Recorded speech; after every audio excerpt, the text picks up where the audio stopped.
జీవితంలో మనం ఏదైనా చేయకూడని పనంటూ ఏదన్నా ఉంది అంటే అది అప్పు చేయడమేనండి. ఈరోజు అవసరానికి ఒక రూపాయి అప్పు చేశామంటే అదే రూ. 100 అయి కూర్చుంటుందండి. మన జీవితాన్ని తలకిందులు చేస్తుందనమాట. ఏంటక్కా ఈరోజు ఒక్కసారిగా అప్పులోళ్ళ మీద పడ్డావని అంటారా? ఏం లేదండి. సో, మేము చూసిన కొన్ని సిట్యుయేషన్స్‌ని మీతో అయితే షేర్ చేసుకుంటున్నాను. హాయ్ అండి. నేను మీ నవీనాని. Welcome to our channel Naveena vlog. ఈ రోజైతే లంచ్‌లోకొచ్చేసి పాలకూర పప్పు, బెండకాయ ఫ్రై అయితే ప్రిపేర్ చేస్తున్నానండి. ఫస్ట్ అయితే ఆకుల వరకు తీసుకొని మిగతా పార్ట్ అంతా ఇక కట్ చేసేస్తున్నాను. ఈ పాలకూర పప్పు చేసుకుంటూ మీతో అయితే నా ఫస్ట్ ప్రెగ్నెన్సీ ఎక్స్పీరియన్స్ అయితే షేర్ చేస్తానండి. నేను తీసుకున్న జాగ్రత్తలు, నేను చేసిన తప్పులు ఇవన్నీ అయితే మీతో షేర్ చేసుకుంటాను.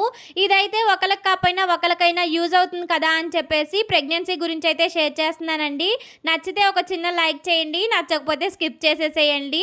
నాకైతే ఫస్ట్ ప్రెగ్నెన్సీ కన్ఫర్మ్ అవ్వగానే ఇక టెన్షన్ వచ్చేసింది అనమాట. అప్పుడు ఏంటంటే నా బ్రెయిన్ అంత మెచ్యూరిటీ లేదు, ఎందుకంటే అంత పెద్ద వయసు కూడా కాదు.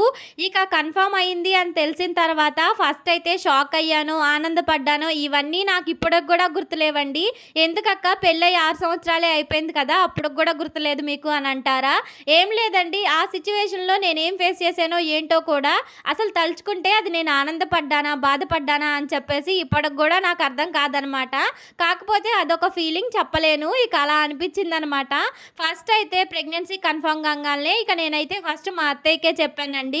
తర్వాతే మా వారికైతే చెప్పాననమాట. నేనైతే ఇక ఇంటికి పెద్ద కోడలండి. సో నాకైతే ఫస్ట్ ప్రెగ్నెన్సీ అంటే ఎంత ఎక్స్పెక్టేషన్స్ ఉంటాయో ఆలోచించుకోండి మీరే. కాకపోతే చెప్పంగానే ఓకే అన్నట్టు ఫీల్ అయ్యారు. కాకపోతే మా ఆయన వాళ్ళ నాయనమ్మ వచ్చేసి చాలా హ్యాపీగా ఫీల్ అయ్యారండి. ఇక వాళ్ళ మనమడికి మళ్ళీ ఒక కొడుకో కూతురో పుట్టబోతుందని చెప్పేసి చాలా ఆనందపడ్డారనమాట. ఇక నా ప్రెగ్నెన్సీ గురించి మా హస్బెండ్ కి ఫస్ట్ టైం చెప్పినప్పుడు ఆయన ఎలా ఫీల్ అయ్యారు, మిగతా వాళ్ళు ఎలా ఫీల్ అయ్యారు అని చెప్పేసి నెక్స్ట్ వీడియోలో అయితే కంటిన్యూ చేస్తాను.